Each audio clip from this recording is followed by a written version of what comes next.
Os Escolhidos, capítulo 29. O ódio de Satanás pela lei de Deus. O primeiro esforço de Satanás para derrubar a lei de Deus, que ele iniciou entre os seres sem pecado no céu, pareceu por algum tempo estar funcionando. Milhares de anjos foram seduzidos. O aparente triunfo de Satanás resultou em derrota e perda, separação de Deus e expulsão do céu. Quando o conflito foi reiniciado na terra, parecia que Satanás havia obtido vantagem de novo. Por causa da transgressão, o homem se tornou seu prisioneiro. Parecia então estar aberto o caminho para Satanás estabelecer um reino independente e desafiar a autoridade não apenas de Deus, mas de seu Filho. O plano da salvação permitiu que o homem voltasse a viver em harmonia com Deus. Mais uma vez, Satanás foi derrotado. E, mais uma vez, ele recorreu ao engano com a esperança de converter a derrota em vitória. Procurou retratar Deus como injusto por ter permitido que nossos primeiros pais transgredissem a sua lei. Sendo que Deus sabia qual seria o resultado, por que ele permitiu que suas criaturas fossem colocadas à prova e trouxessem sofrimento e morte? Os filhos de Adão voluntariamente deram ouvidos ao tentador e reclamaram contra o único ser que poderia salvá-los do poder destruidor de Satanás. Ainda hoje, muitas pessoas repetem a mesma queixa de volta contra Deus. Não percebem que se Deus privasse os seres humanos da liberdade de escolha, eles os tornaria nada mais do que robôs. Assim como os habitantes de todos os outros mundos, nós devemos passar pela prova da obediência, mas nunca sermos colocados em uma posição em que seja necessário cedermos ao mal. Nenhuma tentação ou prova é permitida além do que somos capazes de suportar. Com o crescimento da população, quase o mundo todo se uniu em rebelião. Era como se Satanás tivesse conseguido sair vitorioso mais uma vez. Porém, a terra foi purificada de toda a sua contaminação moral por meio do dilúvio.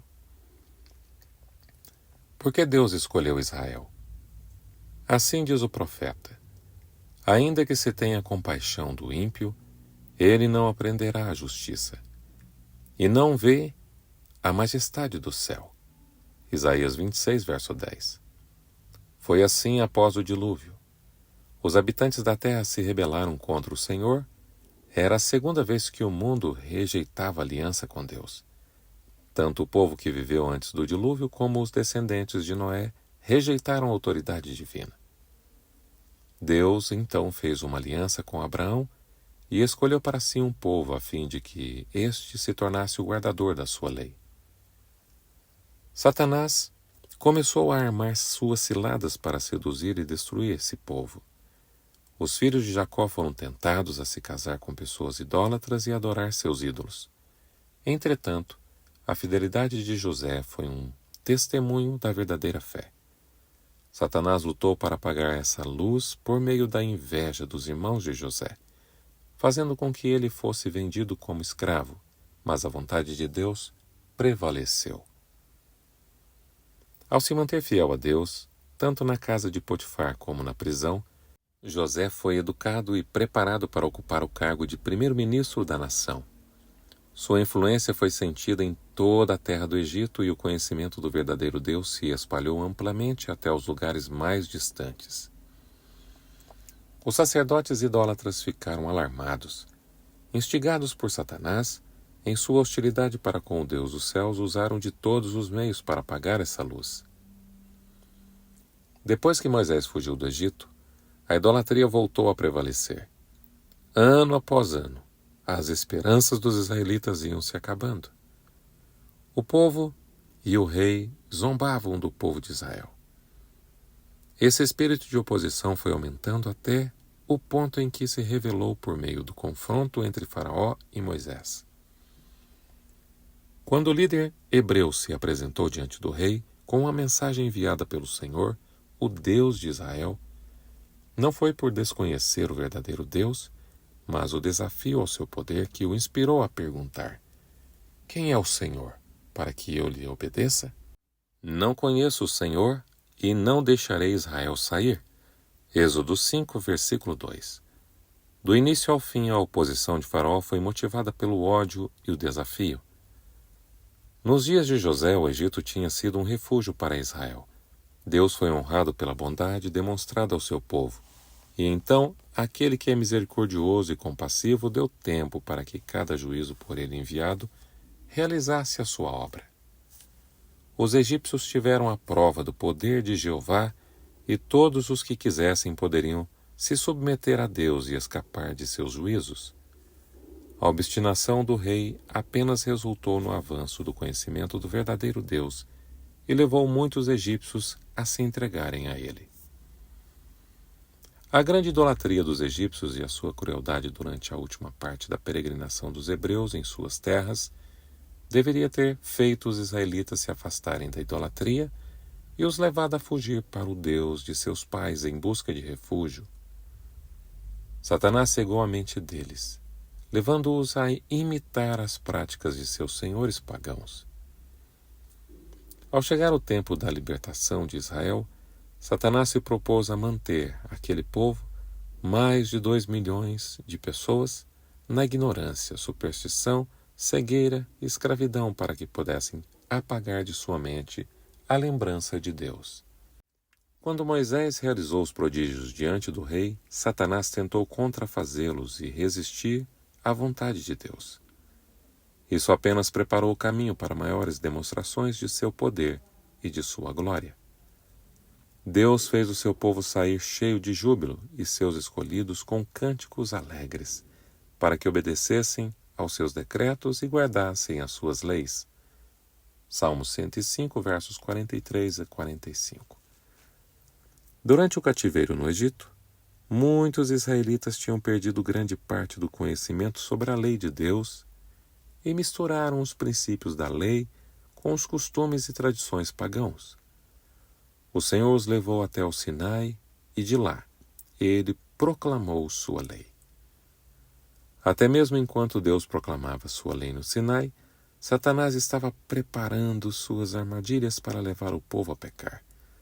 Ao conduzi-los à idolatria, destruiria o significado e a importância de todo o culto. Afinal, como pode o homem adorar aquilo que é representado por uma obra criada por ele mesmo?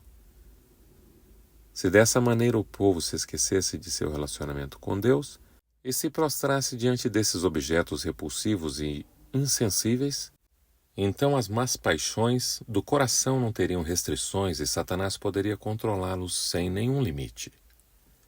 Ali mesmo, junto ao Sinai, Satanás deu início ao seu plano para abolir a lei de Deus, levando avante a mesma obra que havia começado no céu. Durante os 40 dias em que Moisés esteve no monte com Deus, Satanás ficou instigando a dúvida e a apostasia e a rebelião. Quando o líder do povo saiu da presença da glória divina com a lei a qual eles tinham prometido obedecer, encontrou o povo da aliança ajoelhado em adoração diante de uma imagem de ouro. Satanás planejou destruir todo o povo. Como demonstraram estar completamente corrompidos, Satanás acreditava que o Senhor se afastaria deles. Assim estaria garantida a extinção da semente de Abraão, destinada a preservar o conhecimento do Deus vivo, da qual deveria vir a verdadeira semente, que deveria vencer Satanás. Entretanto, o grande rebelde mais uma vez foi derrotado, enquanto aqueles que se colocaram ao lado de Satanás foram eliminados, o povo, humilhado e arrependido, foi misericordiosamente perdoado. Todo o universo foi testemunha das cenas do Sinai. Todos viram o contraste entre o governo de Deus e o de Satanás. O verdadeiro sinal de lealdade. A reivindicação divina quanto à reverência e adoração acima de todos os deuses dos idólatras está baseada no fato de que ele é o Criador. Assim diz o profeta Jeremias: mas o Senhor é o Deus verdadeiro. Foi Deus quem fez a terra com o seu poder, firmou o mundo com a sua sabedoria e estendeu os céus com o seu entendimento. Esses homens são todos estúpidos e ignorantes. Cada ourives é envergonhado pela imagem que esculpiu. Suas imagens esculpidas são uma fraude. Elas não têm fôlego de vida. São inúteis, são objetos de zombaria. Quando vier o julgamento delas, perecerão. Jeremias capítulo 10, versículos 10, 12, 14 e 15. O sábado, como um memorial do poder criador de Deus, aponta para ele como aquele que fez os céus e a terra. É uma testemunha constante de sua grandeza, sabedoria e amor. Se o sábado tivesse sido sempre observado como um tempo sagrado, nunca teria existido um ateu ou um idólatra. O sábado se originou no Éden. É tão antigo como o próprio mundo e foi observado por todos os patriarcas desde a criação. Quando a lei foi proclamada no Sinai, as primeiras palavras do quarto mandamento foram: lembra-te do dia de sábado para santificá-lo. Êxodo 20, verso 8. Mostrando que o sábado não foi colocado como dia de guarda nessa época. Ele nos aponta para sua origem na criação. O objetivo de Satanás era derrubar esse grande memorial. Se os homens pudessem ser levados a se esquecer de seu Criador, não fariam esforços para resistir ao poder do mal e Satanás os faria seus prisioneiros. O ódio de Satanás para com a lei de Deus o levou a fazer guerra contra cada um dos mandamentos. O desprezo à autoridade dos pais logo conduz para a desobediência à autoridade de Deus. Por isso, Satanás tem se esforçado para diminuir a obrigação imposta pelo quinto mandamento. Em muitas nações pagãs, os pais eram abandonados ou mortos assim que se tornassem incapazes de cuidar de si mesmos. A mãe era tratada com pouco respeito e, quando o marido morria, tinha que se submeter à autoridade do filho mais velho. Moisés ordenou a obediência dos filhos e filhas, mas, ao Israel se afastar do Senhor, o quinto mandamento, assim como os outros, passou a ser desrespeitado. Satanás foi homicida desde o princípio. João 8,44. E assim que conseguiu dominar a raça humana, não somente tentou os homens a se odiarem e matarem uns aos outros, mas tornou a violação do sexto mandamento uma parte de sua religião. As nações pagãs foram levadas a crer que os sacrifícios humanos eram necessários para que eles conseguissem o favor de seus deuses. E os atos mais terríveis de crueldade foram cometidos sob várias formas de idolatria. Entre elas estava o costume de fazer o povo acreditar que suas ofertas tinham sido aceitas. Consideravam que aquele que tinha conseguido se livrar era favorecido pelos deuses. Esse filho passava a receber uma série de benefícios e era muito respeitado a partir de então. Por mais terríveis que fossem os seus crimes, nunca recebia qualquer punição. Por outro lado, se um filho fosse queimado ao passar pelo fogo, sua sorte estava selada. A ira dos deuses somente seria aplacada tirando a vida da vítima. Em tempos de grande apostasia, essas horríveis práticas pecaminosas chegaram a ser praticadas pelos israelitas. A transgressão do sétimo mandamento também foi praticada logo no início, em nome da religião. Ritos sexuais, pervertidos e baixos se tornaram parte do culto pagão. Os próprios deuses eram representados como sendo impuros, e seus adoradores davam rédeas às mais baixas paixões. As festas religiosas eram caracterizadas pelos atos de impureza praticados abertamente. A poligamia foi um dos pecados que trouxeram a ira de Deus sobre o mundo antediluviano. Ainda assim, após o dilúvio, a poligamia se tornou generalizada. Por meio de esforços calculados, Satanás buscava perverter a instituição do casamento, enfraquecer suas obrigações e minimizar sua santidade. Não existia maneira mais segura pela qual ele pudesse desfigurar a imagem de Deus no ser humano e abrir as portas para o sofrimento e imoralidade. Deus vencerá a batalha. Multidões dão ouvido aos enganos de Satanás e se colocam em oposição a Deus. Mesmo em meio à operação do mal, os propósitos de Deus avançam para o seu cumprimento. O Senhor está revelando sua justiça e benevolência a todos os seres inteligentes por ele criados. Toda a raça humana se tornou transgressora da lei de Deus. Ainda assim, Pelo sacrifício de seu Filho, todos podem se voltar para Deus.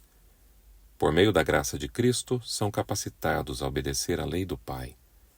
Ao longo dos séculos, Deus tem reunido um povo que, conforme ele afirma, tem a minha lei no coração. Isaías 51, verso 7. A maneira como Deus lida com a rebelião irá desmascarar a obra que tem continuado encoberta por tanto tempo. Os resultados de se colocar de lado os preceitos divinos estarão inequívocos diante de todos os seres inteligentes criados. A lei de Deus será reivindicada.